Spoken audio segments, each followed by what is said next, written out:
नाजरीन अस्सलाम वालेकुम। IND टुडे न्यूज में आपका खैर मकदम करते हैं।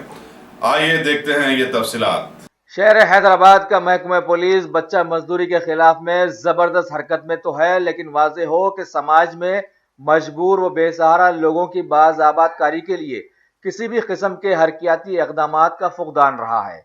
अभी मुगलपुरा पुलिस के लोगों ने अपने इलाके में वाक़ फेरोज नामी एक कारोबारी के पास धावा करके बिहार से काम की तलाश में हैदराबाद आकर यहां काम करने वाले एक 15 साल लड़के को मजदूरी से आजाद करवा दिया और चाइल्ड वेलफेयर कमेटी वालों के हवाले कर दिया।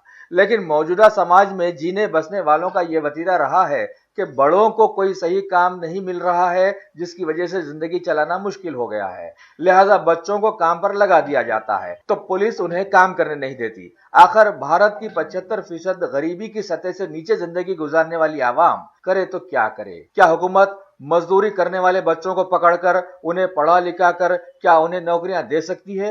लिहाजा सबसे अहम अब ये हमारा फरीजा बन जाता है कि हमारा बुनियादी ढांचा, उस पर हम पहले गौर करें।